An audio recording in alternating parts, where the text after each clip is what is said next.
Oke, bismillah, insya Allah parenting class pagi ini dimulai sebentar lagi. Oke, baik. Sambil cek jam berapa sekarang. Seperti biasa, insya Allah kalau misalkan yang berhalangan untuk menyimak, bisa disimak nanti insya Allah di save di Instagram TK Al-Ikhlas Rabbani. Jadi, dimulai dulu ya, bismillah. Assalamualaikum warahmatullahi wabarakatuh. Alhamdulillah wassalatu wassalamu ala rasulillah wa ala alihi wa sahbihi ajma'in amma ba'du. Pada pagi ini insya Allah saya akan sharing tentang satu topik yang cukup sering, bukan cukup ya, berarti sering sekali terjadi di anak usia dini, itu tentang masalah-masalah. Kayaknya nggak cuma anak usia dini ya, dari maksudnya anak SD, SMP, SMA, bahkan kita pun kan pasti tidak lepas dari masalah ya, karena namanya juga kita hidup di dunia gitu.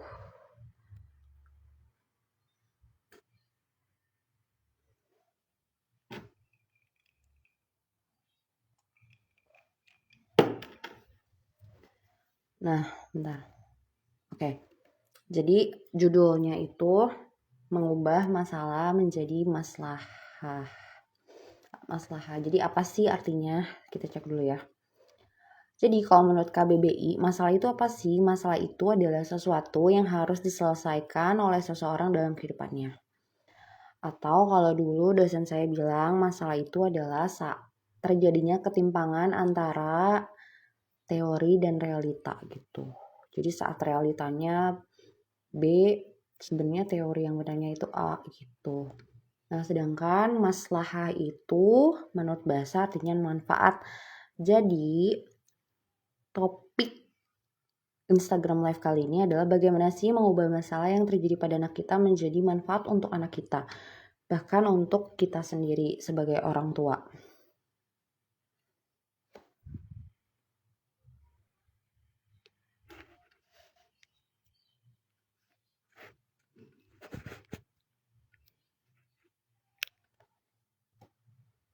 Nah,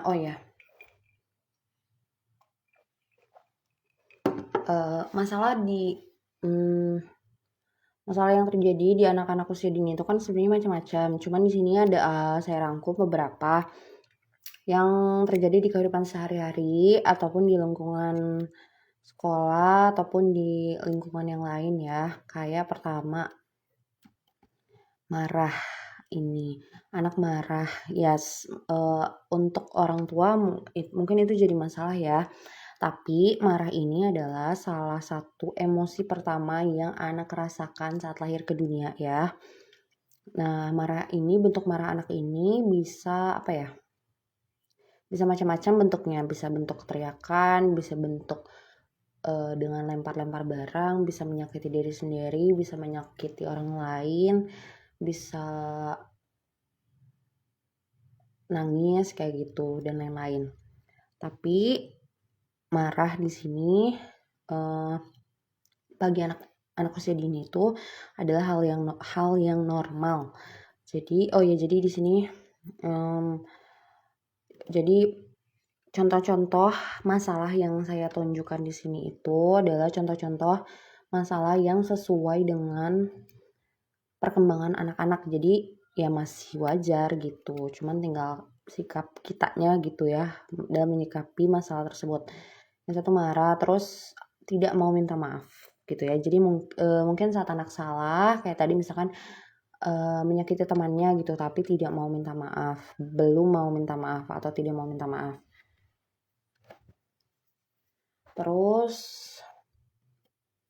menggigit. Nah, biasanya ada sebagian anak-anak yang kalau marah, saking marahnya itu menggigit orang lain atau mungkin menggigit diri sendiri. Terus, ini yang sering terjadi dimanapun, entah di lingkungan rumah, di lingkungan tetangga, di lingkungan sekolah, atau adik kakak gitu ya, dan lainnya. Ini sering banget rebutan mainan. Kalau saya berpegang prinsipnya itu, kalau mainannya punya dirinya sendiri, maka mainan itu saat anaknya mau berarti ya dikasihkan ke anaknya. Tapi kalau misalkan mainan itu milik orang lain atau milik public place gitu ya, milik tempat umum, maka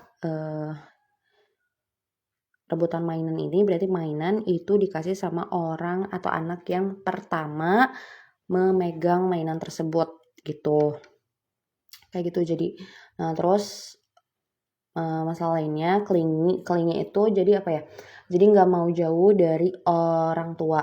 Ini juga wajar, jadi ini tuh kayak berkaitannya sama separation anxiety, jadi ketakutan anak untuk berpisah sama orang tua, terkhusus ibu biasanya. Nah biasanya kalau clingy itu biasanya anak-anak bayi ya, tapi mungkin ada sebagian anak toddler yang masih kayak gini. Sebenarnya itu masih dianggap wajar ya, kalau misalkan emang mengganggu banget, misalkan, sebenarnya kalau anak-anak yang sudah masuk sekolah gitu ya, clingy ini bisa terbantu gitu ya, karena kan anak udah belajar untuk bersosialisasi sama teman-temannya. Nah, cuman kalau misalkan masih 5 tahun tapi masih nggak bisa lepas banget banget banget sama orang tua, mungkin orang tuanya bisa cek ke psikolog anak terdekat gitu, biar tahu kenapa nggak mau lepasnya gitu. Nah ini juga misalkan membantah gitu kan, masalah lagi membantah omongan kita gitu ya, misalkan kata kita tuh ayo pakai baju, nggak mau gitu. Nah ini juga masih age developmentally appropriate gitu ya. Jadi masih sesuai perkembangan. Ini emang masalah buat kita ya, anak membantah, tapi ini masih dalam kategori normal gitu. Nah, tidak sopan gitu. Tidak sopan gitu, misalkan kayak apa ya? Misalkan lagi di undangan tuh, terus anak tuh ini apa? Gak apa ya, misalkan lagi baris ngambil makanan tapi anak itu langsung ngambil makanan gak baris kayak gitu. Nah ini kan sebenarnya anak kalau dari perspektif kita itu mungkin tidak sopan, tapi kalau dari perspektif anak ya anak nggak tahu aja aturan di undangan kayak gimana kan kayak gitu. Nah ini juga nggak mau makan, misalkan kayak nggak mau makan itu kan sebenarnya wajar ya.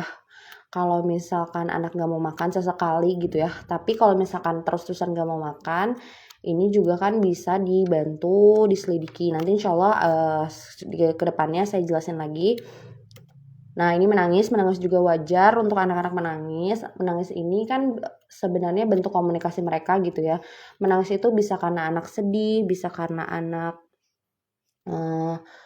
marah, bisa karena anak takut dan lain-lain gitu. Terus loud talking maksudnya ngomong tapi kenceng-kenceng. Nah ini juga wajar, masalah yang terjadi sama anak ini wajar di usia dini gitu. Cuman kalau misalkan terus-terusan kita bisa tadi balik lagi observasi kira-kira kenapa ya kalau ngomong tuh selalu kenceng-kenceng gitu. Padahal kita juga sebenarnya udah denger. Nah terus juga tidak bersemangat, maksudnya gini, sebenarnya kan anak usia dini itu bermain ya, dunianya bermain. Tapi kalau misalkan ada anak usia dini tuh yang nggak ada gairah gitu ya untuk bermain sama teman, nggak ada gairah untuk main sama mainannya sendiri gitu. Ini juga perlu dicek gitu kenapa gitu. Tapi sebenarnya ini kalau sesekali ya wajar aja gitu. Tapi kalau terus-terusan kita juga perlu observasi kira-kira kenapa gitu. Nah merengek gitu, kita misalkan kalau mau sesuatu merengek, nangis gitu.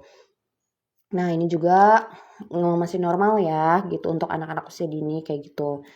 Nah ini yang pertama. Nah itu kan tadi sebagian masalah ya, sebenarnya banyak ya masalah-masalah yang terjadi di anak usia dini. Nah cuman yang perlu kita apa ya sebagai orang tua tuh perlu kita lakukan, yang pertama itu adalah kita harus mengaktifkan ya firasat kita dan mengobservasi perbuatan anak gitu. Jadi the belief behind behavior gitu. Jadi apa sih yang membuat anak melakukan hal tersebut gitu, perbuatan tersebut, kira-kira kenapa ya gitu.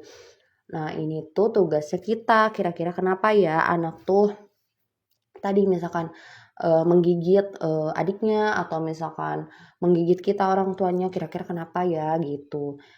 Apakah itu bentuk mencari perhatian sebenarnya, atau mencari atau butuh waktu sama kita gitu, atau emang anak itu pengen dipeluk aja misalkan kayak gitu. Nah, itu tugas kita untuk cari tahu the belief behind behavior-nya masalah-masalah anak tersebut. Nah, terus ini yang perlu kita yang perlu kita tanamkan di benak kita, making mistake is acceptable. Jadi saat anak berbuat salah gitu ya, menurut pandangan kita salah itu sebenarnya ya nggak apa-apa gitu. Kita tuh harus menerima gitu. Sebagaimana kita pun kan manusia gitu. Kita orang dewasa, pasti sebelum kita menjadi orang dewasa sekarang, pasti kita itu banyak melakukan kesalahan. Nah, justru dari kesalahan-kesalahan kita yang kita perbuat, kita tuh terus perbaiki diri dan menjadi orang dewasa yang lebih baik lagi kayak gitu. Atau misalkan kayak kita sekolah dulu itu ya, waktu kita sekolah dulu misalkan ada ujian akhir semester. Nah, nanti kalau misalkan nilainya di bawah KKM, kan itu guru kasih kesempatan dengan waktu remedial ya. Nah, kayak gitu. Itu tuh sebagai gambaran di sekolah maksudnya. Itu yang bisa kita ambil pelajarannya kalau misalkan saat kita udah terjun ke dunia dewasa, saat kita berbuat salah, maka masih banyak kesempatan selama kita masih hidup untuk memperbaiki diri. Apalagi anak-anak yang baru lahir ke dunia yang masih berusaha dengan keras untuk beradaptasi dengan dunianya orang dewasa. Jadi pasti dalam perjalanannya anak-anak ini akan terus melakukan kesalahan dan itu tidak apa-apa gitu. Nah, ini ada Ada quotes menarik ya untuk kita sebagai orang tua untuk direnungi. We cannot protect our children from life, therefore it is essential that we prepare them for it. Ini penting ya untuk untuk kita jadi pegangan gitu. Kita tidak bisa melindungi anak kita dari kehidupan, tapi penting bagi kita untuk mempersiapkan mereka menghadapi kehidupan tersebut. Iya, jadi kan emang gini ya, apalagi di dunia sekarang gitu ya, di zaman yang derasnya informasi, terus perubahan tren semakin cepat gitu, dan masalah-masalah tuh kayak semakin aneh aja gitu ya. Kalau dulu waktu kita kecil mungkin masalahnya masih kayak sederhana, tapi sekarang masalah anak kecil tuh kayak lebih kompleks gitu. Nah, itu memang kita nggak bisa menghindari itu semua. Kita nggak bisa menghindari hal-hal buruk, 100% menghindari hal-hal buruk di luar keluarga kita, tapi kita bisa mempersiapkan anak kita untuk menghadapi keburukan-keburukan tersebut kayak gitu. Kayak contohnya gini. Jadi ini tuh mungkin ada ya waktu itu kisah gitu, sahabat Nabi Huzaifah bin Yaman gitu kalau nggak salah.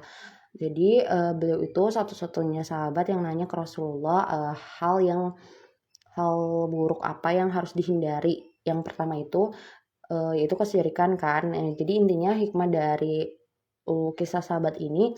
Jadi kisah sahabat ini justru ingin tahu keburukan supaya bisa menghindarinya. Nah, begitupun kita gitu sebagai orang tua. Kita tuh jangan punya mindset gini. Oke, anak aku tuh tidak boleh jadi buruk gitu. Maksudnya gimana ya? Tidak boleh tahu keburukan gitu. Tidak boleh sama sekali tahu keburukan gitu. Justru kalau kayak gitu, kalau nggak tahu dari kita, khawatirnya nanti anak itu kan tahu dari orang yang salah gitu. Nah, jadi ya tadi kita tuh memang nggak bisa melindungi anak-anak kita dari kehidupan yang serba pelik ini, tapi kita bisa mempersiapkan mereka untuk menghadapi kehidupan tersebut kayak gitu. Lanjut.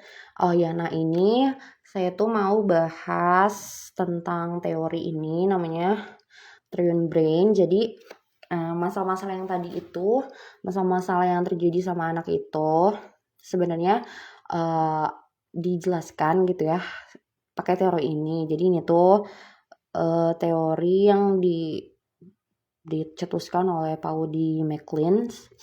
Nah, jadi kalau si Pak Paul ini mengibaratkan otak kita itu terbagi menjadi 3 bagian gitu. Pengibaratannya tuh reptilian brain atau lizard brain, mammal brain sama human brain. Nah, biasanya anak usia dini itu masih ada di sini, masih ada di reptilian brain. Jadi kayak gini misalkan, saat anak rebutan mainan tuh, kalau anak kesel banget, nah anak rebutan mainan sama temennya A dan B itu rebutan mainan. Saat si A terlalu kesel karena si B itu ngerebut mainan dia, dan dia tuh kayak udah ngasih tahu misalkan ini punya aku gitu, tapi si B tetap ngerebut, A itu bisa kabur gitu ya, nangis misalkan, kabur nangis ngadu ke orang dewasa atau memukul B. Ini sering banget terjadi. Saya lihat sendiri anak saya atau anak-anak tetangga, anak-anak di sekolah itu tuh kayak gitu. Jadi kalau nggak kabur ya dipukul temannya, dan ini adalah wajar karena ya mereka itu masih pakai reptilian brain. Jadi reptilian brain itu, brainstem sama cerebellum itu jadi bagian otak tertua gitu ya, otak yang pertama kali muncul gitulah. Nah itu tuh diibaratkan seperti reptilian gitu. Tindak tanduknya seperti saat kita menggunakan reptilian brain, maka tindak tanduknya itu seperti reptil gitu kan. Kayak misalkan contoh reptil ular ya. Ular itu kalau nggak, misalkan ada ular tuh, kemarin tuh saya lihat video gitu, ular lagi dilawan sama tupai. Jadi tuh si tupai ini tuh kan temannya lagi mau dimakan sama si ular nih. Si ular itu terus aja fight melawan si temannya tupai supaya nggak ganggu. Dilawan dan akhirnya tupainya menang. Ya udah tupainya lari kayak gitu. Nah kayak gitu. Jadi kalau ada anak kita, tipe-tipe anak yang kalau ada masalah, kalau nggak kabur nangis, atau tipe-tipe yang melawan, memukul kayak gitu, berarti ini tuh masuknya ke masih pakai otak reptilian brainnya. Jadi yang aktif itu brainstem sama cerebellum kayak gitu. Nah lanjut, terus ada lagi nih bagian otak mammal brain atau limbic system. Nah ini tuh saat kita menggunakan emosi, kenangan, kebiasaan gitu, atau kelekatan kita sama orang tersebut kayak gitu. Nah biasanya tipe-tipe anak yang pakai mammal brain itu lebih mengedepankan emosi atau kebiasaan saat melakukan sesuatu. Kayak misalkan contohnya gini, anak tuh gini ya, misalkan gini ya, ada tipe orang tua yang kayak gini, kalau misalkan anaknya nangis, misalkan anaknya mau jajan, tapi kata orang tuanya nanti dulu ya, jajannya nanti. Nah tapi si anak ini tetap nangis. Oh ya udah deh, jadi orang tuanya, oh ya udah sok beli itu tuh. Dan itu tuh jadi kebiasaan gitu. Jadi saat anak mau jajan, anak akan menangis. Saat anak mau menginginkan sesuatu, anak akan menangis, merengek. Nah itu anak tuh pakai memo brain. Anak itu sudah terbiasa, sudah ingat, oh iya ya kalau misalkan aku nangis mau sesuatu, maka orang tua akan mengabulkan permintaan aku gitu. Jadi ya udah, kalau misalkan aku mau sesuatu, aku akan nangis gitu. Jadi dia gunakan emosi sedih dia atau emosi marah dia dengan menangis dan untuk mewujudkan keinginannya. Gitu. Itu yang tipe anak-anak yang pakai mammal brain-nya, limbic system. Nah, tapi ya sebenarnya harapannya itu kan anak itu bisa pakai human brain-nya. Human brain itu ada di bagian otak depan gitu. Cuman kalau mau anaknya seperti ini ada di human brain, kita tuh perlu latihan gitu. Perlu latihan agar supaya anak tidak menggunakan reptilian brain sama mammal brain-nya, tapi menggunakan human brain atau bagian otak depan.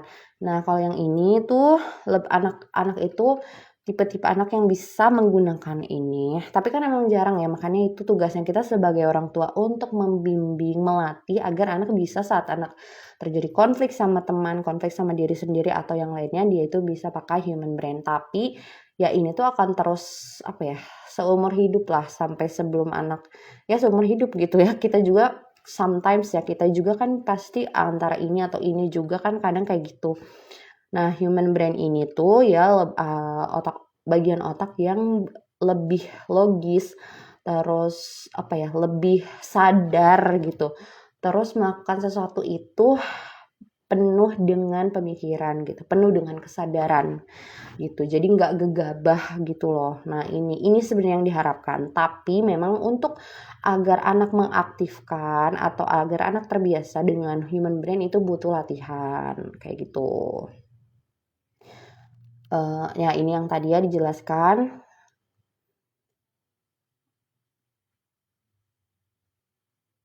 Ya nanti deh kalau mau baca untuk orang tua nanti saya share. Kalau ini sih saya kutip aja sih dari Kompasiana. Nah, ya terus jadi ada tools nih. Jadi tools yang saya mau jelaskan itu saya ambil beberapa dari Positive Discipline by Jen Nelson. Jadi ini tuh kan sebenarnya gini, kalau teori praktis ini kan sebenarnya cocok-cocokan ya untuk orang tua ya gitu. Cuman kalau untuk saya cocok dengan teori praktisnya ini gitu, si Ibu Jen Nelson ini. Nah, jadi salah satu caranya untuk biar human brain anak ini teraktifkan gitu kan, terus-terusan gitu mendominasi setiap kebijakan anak gitu ya, nantinya adalah dengan kita berusaha untuk connection before correction. Jadi tapi gini, connectionnya itu koneksi diri kita dulu dan baru kita koneksi ke anak gitu.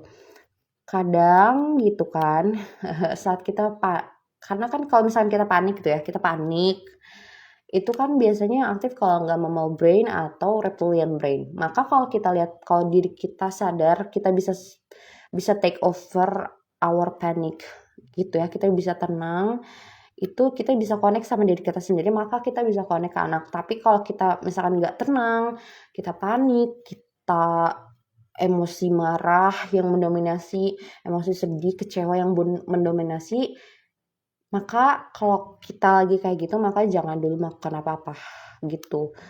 Silence is better than doing something bad kayak gitu.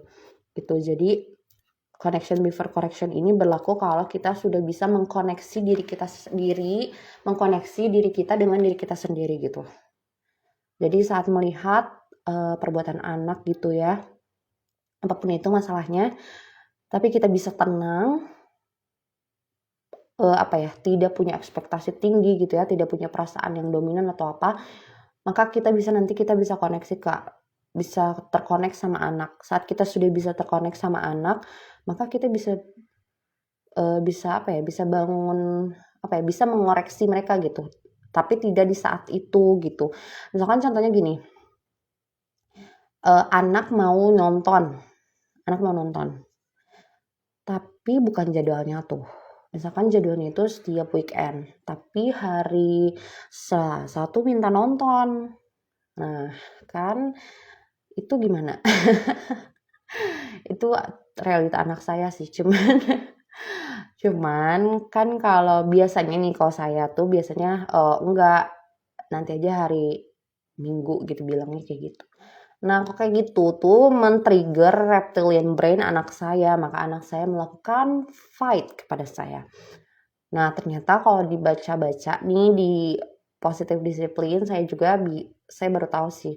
Jadi kalau misalkan kita bisa sih menolak gitu, tapi kita pertamanya tuh jangan langsung bilang tidak gitu, karena kan tidak itu seperti untuk anak itu kata yang sangat mengecewakan gitu ya, karena kan pasti mereka berharapnya orang tua itu adalah selalu yes, apapun yang diinginkan selalu yes, sedangkan orang tua tidak seperti itu kan.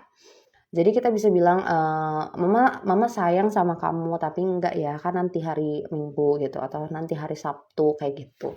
Jadi kata pengantarnya sebelum tidak itu Kita ungkapkan dulu betapa cintanya kita sama dia, baru kita bilang tidak, kayak gitu.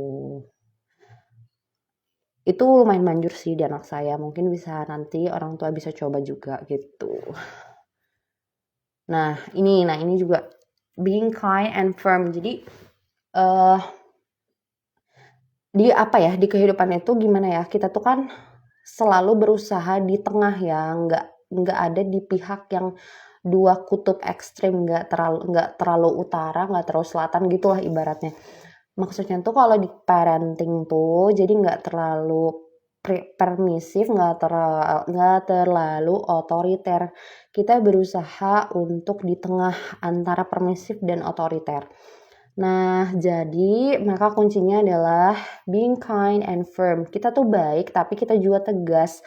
Kita tuh jangan terlalu baik, tapi kita nggak tegas. Nanti kalau kita terlalu baik, tapi kita mengenyampingkan ketegasan, maka nanti kita akan jadi orang tua yang permisif. Maka nanti output anaknya adalah anak-anak yang home service, apa ya? Anak-anak yang princess treatment yang gitu-gitu ya, gitu. Yang manja gitu. Udah gedenya malah jadi nggak bisa membuat keputusan kayak gitu-gitu. Itu kalau kita yang terlalu baik gitu. Segala keinginan anak kita turuti. Tapi kalau kita terlalu tegas juga gitu kan, terlalu tegas sama dengan galak kali ya.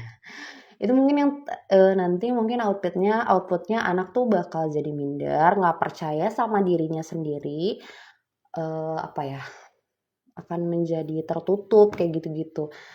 Ini mungkin yang terjadi di Indonesia ya, karena apalagi lagi ngetren nih parenting VOC. Kalau saya sih lihatnya parenting VOC itu mirip yang ini nih, terlalu firm, terlalu otoriter gitu. Nah, ya insya Allah ya, semoga orang tua yang dengar gitu kan, orang tua yang dengar sekarang.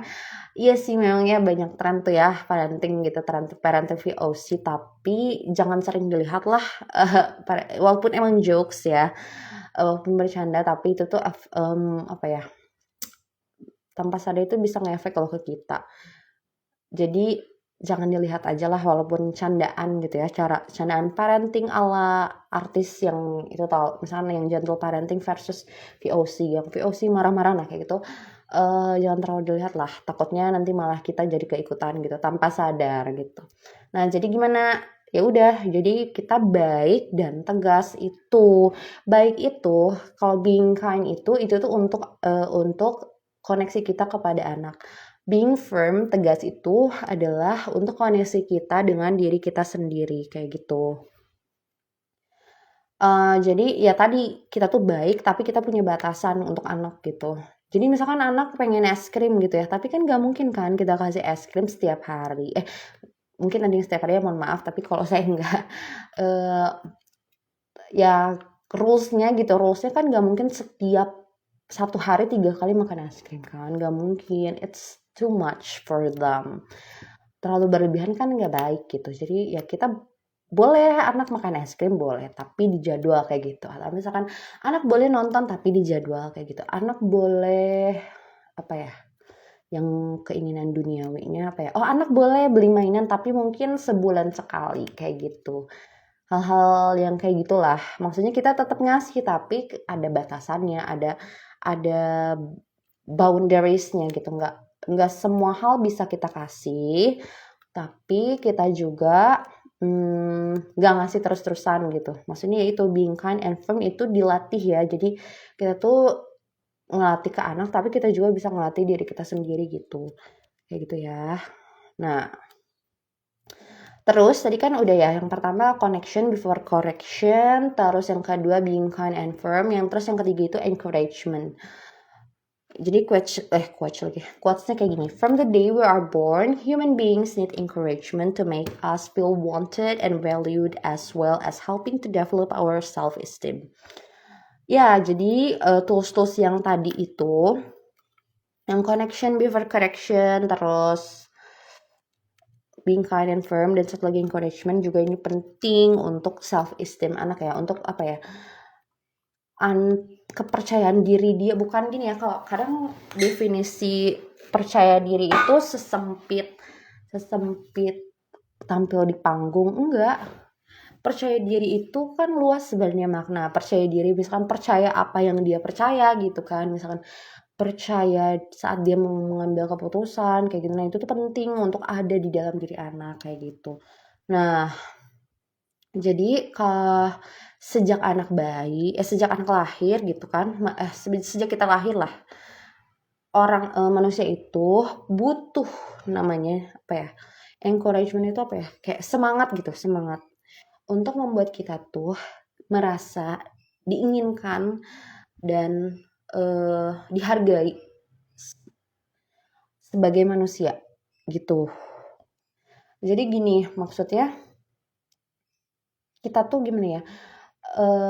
Iya kita tuh kalau misalkan ya makanya tadi tuh kalau kalau apa ya? Kalau ada masalah sama anak maka kita tuh koneksi dulu sama diri kita sendiri, karena kalau kita nggak koneksi sama diri kita sendiri khawatir kita mengeluarkan perkataan yang justru malah menyakiti anak gitu, perkataan yang justru malah bikin anak tuh nggak merasa diinginkan, nggak merasa dihargai gitu. Misalkan kayak gimana ya, kayak contohnya gini, anak numpahin air nih. Sebenarnya kan itu ada, kita tuh punya banyak lap kan di rumah. Itu tuh kan tinggal bilang, sebenarnya kalau kita bisa terkoneksi dengan diri kita sendiri, kita tuh ya udah nggak apa-apa, nanti tinggal diambil lapnya gitu, tolong atau tolong ambil lapnya itu kan. Tapi kalau misalkan kita nggak terkoneksi dengan diri kita sendiri gitu ya, kita lihat anak numpahin anak numpahin air, kita bilang, tuh kan dibilangin main air terus kan, kata mama bilang apa gitu kayak gitu. Nah kayak aduh, maaf kata ya saya sempat dulu kayak gitu tapi sekarang sudah berdamai. Enggak sih, misalkan kayak atau contoh nih, misalkan dia tuh main air tuh terus dia kepleset atas ulah dia sendiri gitu, itu kan refleks ya, orang tua Indonesia tuh bilang tuh kan, nah kan, atau kata mamah bilang, nah gitu, itu tuh kayak udah template gitu loh. Nah, itu tuh sebenarnya kita tuh bisa menahan perkataan tuh kan itu atau nah kan itu dengan koneksi dulu sama diri kita sendiri. Oke. tinggal tinggal kan kita bisa bilang loh, kalau kita bisa koneksi sama diri kita sendiri saat anak kepleset sama ulahnya sendiri, instead of kita bilang tuh kan kata mama bilang apa, padahal sebenarnya mama nggak bilang apa-apa sebelumnya. Kita tuh bisa bilang, oh jatuh ya, sakit ya, gitu. Itu kita di dialog itu kita kan bisa nanamkan apa ya, nanamkan ketahui dan anak ya, dari situ, oh sakit ya, sini mau peluk, semoga Allah menyembuhkan kamu, sakit kamu mana sini sakitnya kayak gitu, oke sabar ya, kayak gitu gitu kita bisa kasih perkataan yang apa ya, mengencourage anak, kita menyemangati anak, oh iya nih aku sakit tapi aku percaya aku bisa sembuh karena Allah yang menyembuhkan gitu. Nah jadi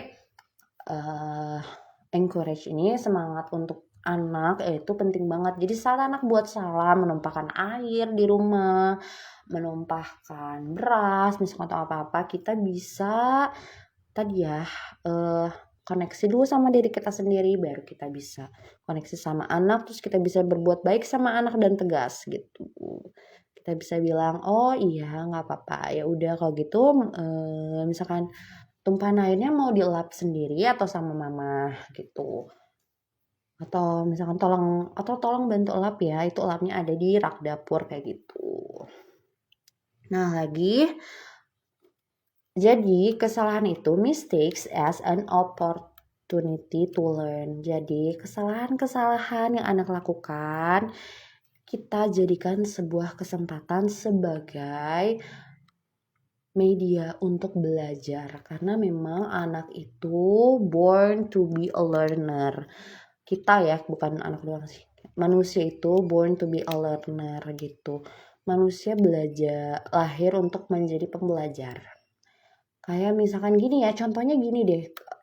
Anak-anak binatang kalau kita perhatikan ya. Anak-anak binatang kayak anak kucing melahirkan, dia itu udah bisa loh langsung jalan.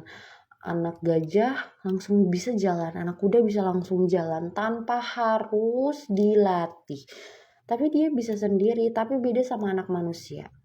Anak manusia itu kan baru lahir tuh nggak bisa jalan, nggak bisa ngomong, belum bisa ngomong kan, baru bisa nangis tuh, belum bisa ngomong, baru bisa nangis, terus belum bisa jalan, baru-baru jalan, tengkurap aja belum bisa. Tapi seiring dengan berjalannya waktu, seiring bertambahnya umur gitu, anak 1 bulan, 2 bulan, 3 bulan, sampai 12 bulan dan seterusnya, anak itu semakin menunjukkan kehebatannya gitu kan, semakin menunjukkan kalau keinginannya untuk belajar dan terus beradaptasi. Dari yang asalnya cuma nangis bisa apa sih, kayak baba itu tuh yang gitu, kayak misalnya mama baba dada kayak gitu, bisa kayak gitu. Yang asalnya cuma terlentang, kalaupun tengkurap harus dibantu, ini bisa tengkurap sendiri, terus bisa merangkak, bisa berdiri sendiri, lalu terus dari berdiri sendiri bisa berjalan sampai bisa lari gitu, sampai bisa naik sepeda kayak gitu, sampai kita sekarang orang dewasa ada yang bisa naik motor, ada yang bisa naik mobil kayak gitu. Itu adalah apa, serangkaian kegiatan itu adalah serangkaian kegiatan pembelajaran kita gitu, apalagi anak gitu, anak usia dini. Kesalahan-kesalahan yang mereka buat yang menurut kita itu salah, itu tuh sebenarnya kita tuh bisa dijadikan sebagai pembelajaran mereka gitu. Misalkan yang tadi ya, rebutan mainan, nanti di insya Allah dibahasnya di akhir. Ini dulu, life is a journey, not a final destination. Embrace the imperfections and find joy in the journey.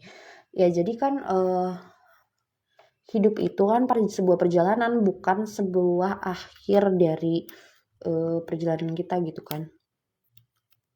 Maka ya udah gitu, embrace the imperfection. Maka ya udah, terima saja ketidaksempurnaan kita dan temukan kebahagiaan dalam perjalanan tersebut gitu. Iya kan, emang hidup di sini tuh bukan akhir ya, karena justru di sini tuh kan sedang perjalanan, kita sedang mempersiapkan banyak bekal gitu.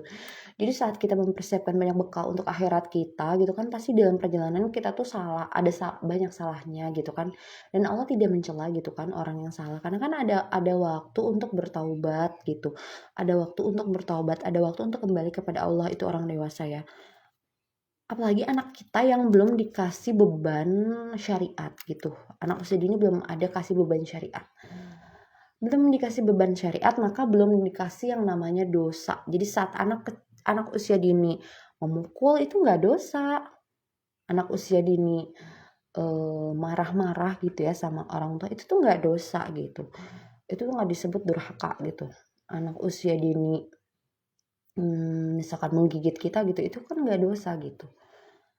Tapi ya itu, saat anak-anak melakukan perbuatan yang sudah melanggar batasan diri sendiri, batasan orang lain gitu, ya itu tugas kita untuk mengkoreksi. Tapi sebelum mengkoreksi, ya tadi saya sebutkan, ya itu kita harus koneksi sama diri sendiri, baru kita koneksi sama anak gitu. Koreksinya mungkin nanti di skenario atau di kejadian yang lain gitu, nggak saat itu gitu.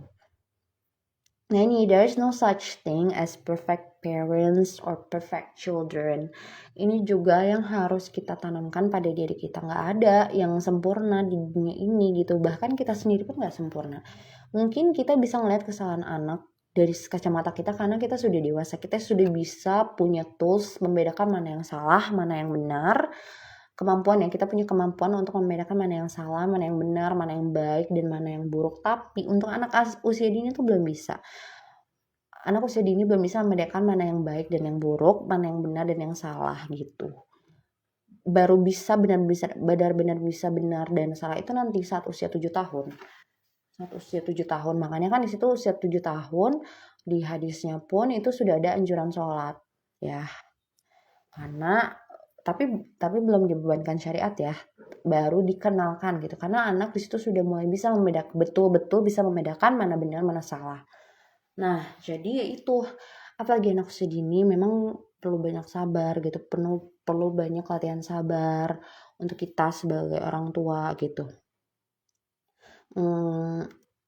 dan perlu banyak memberi uzur pada diri sendiri dan anak-anak kita gitu.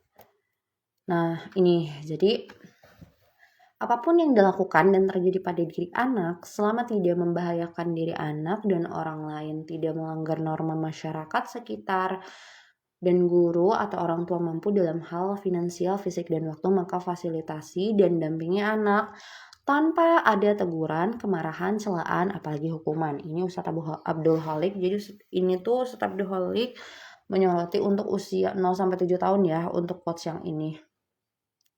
Usia tufulah. Ya, jadi tadi benar. Jadi apapun yang masalah yang terjadi sama anak ya, selama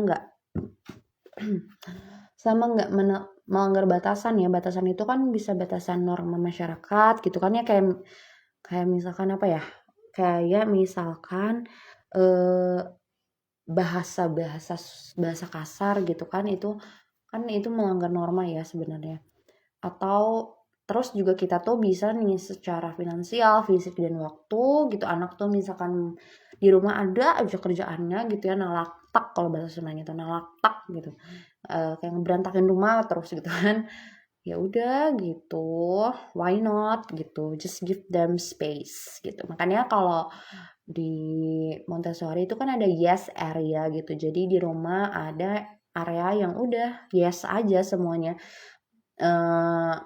kita buat sendiri gitu. Di area itu anak mau ngapain aja, mau jumpalitan, mau berantakin apa itu, ya udah yes area, anak boleh di situ gitu. Kita tuh nggak ada teguran, kemarahan, atau celaan, apalagi hukuman. Nah iya, jadi sebisa mungkin pada usia dini itu tidak ada ya teguran, kemarahan, celaan, apalagi hukuman. Nah, kalau misalkan sudah terlanjur gitu kan, maka itu sebenarnya kan we need to reparent ourselves gitu. Kita harus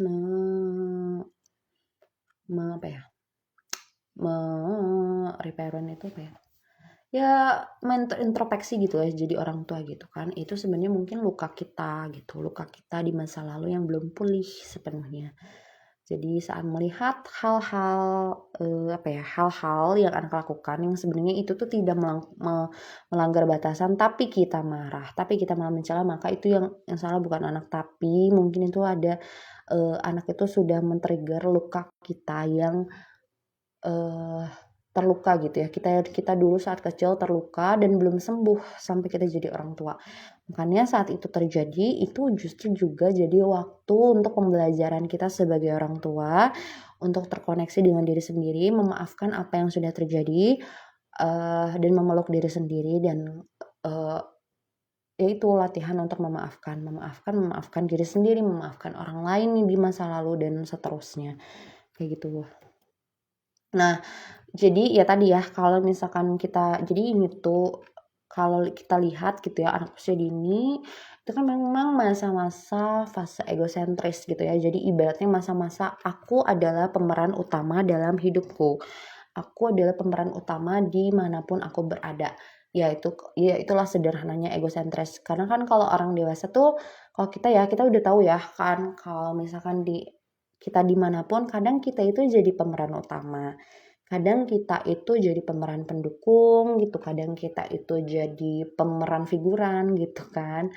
Nah, kalau anak pada 0-7 tahun, anak selalu merasa bahwa dirinya lah pemeran utama dalam kehidupannya, dimanapun dia berada. Makanya banyak konflik atau banyak gesekan atau banyak masalah yang anak timbulkan gitu saat sesuatu atau orang yang tidak sesuai dengan keinginannya. Tapi kita tuh bisa lihat dari dari hal positifnya gitu. Maksudnya gimana? Misalkan kayak tadi ya, anak rebutan mainan nih. Anak rebutan mainan, pak kekeh gitu ya. Ada 2 anak rebutan mainan pak kekeh. Aku dulu. Nah, kita bisa lihat dari sisi positifnya kalau 2 anak ini berarti punya karakter baik ya, seperti harga diri yang tinggi, punya wibawa, punya tekad, punya jiwa yang berani, terus juga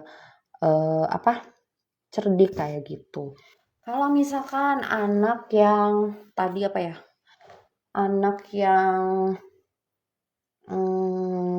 kalau marah tuh sukanya misalkan kabur gitu kan, kayak kalau marah tuh dipendem gitu kan, kayak gitu, kayak pasrah gitu kan, tidak bersemangat, ah ya udahlah kalau misalkan disakiti ya udah diem menghindar gitu.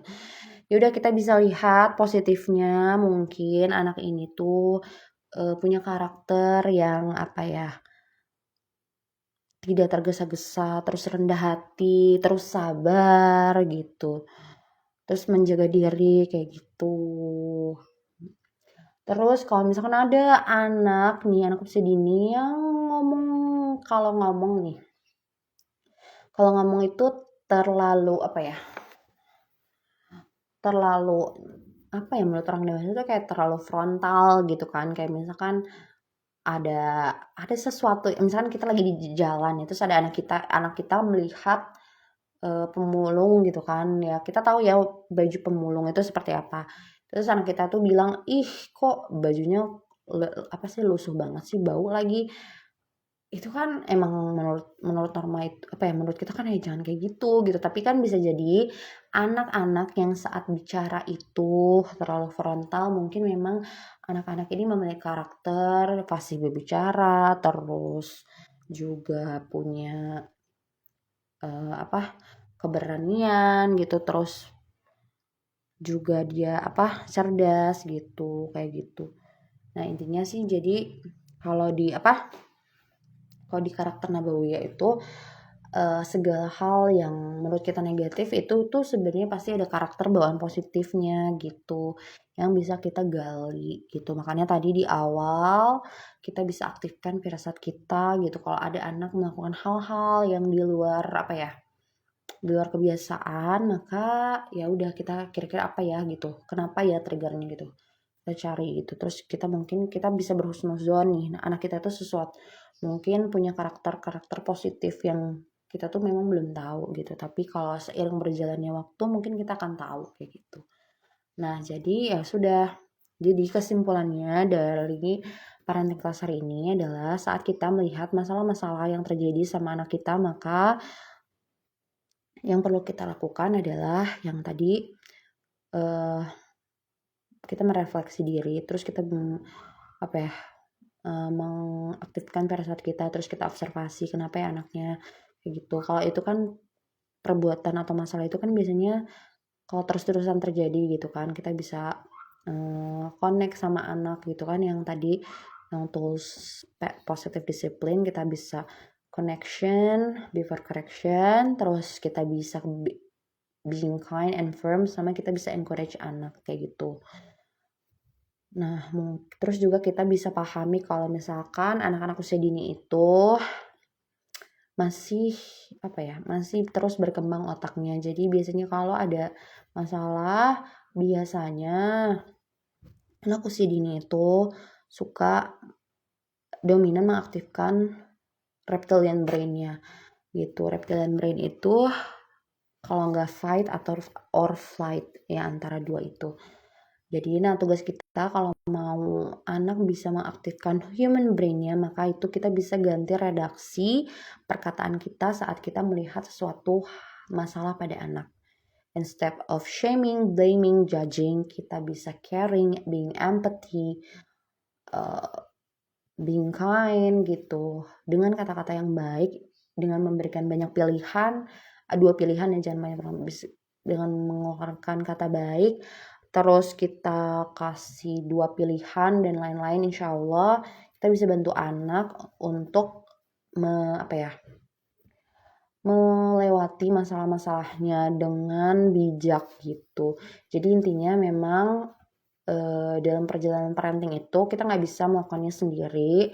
Kita tuh harus tetap apa ya, menyerahkan semuanya, bersandar kepada Allah gitu ya, karena apapun yang terjadi sama anak kita itu tuh adalah refleksi diri kita sendiri. Jadi banyak-banyak berdoa itu adalah kunci juga, kunci paling mendasar ya. Ini sebenarnya kalau yang banyak berdoa udah dibahas di parenting sebelumnya, cuman ya saya ingatin terus kayak gitu.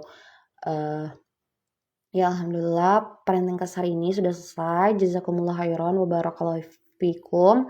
Semoga bermanfaat dan mohon maaf kalau banyak salah gitu kan dalam penyampaiannya gitu.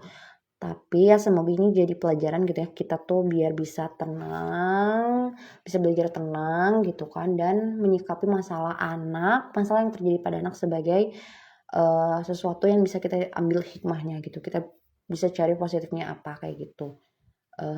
Wassalamualaikum warahmatullahi wabarakatuh.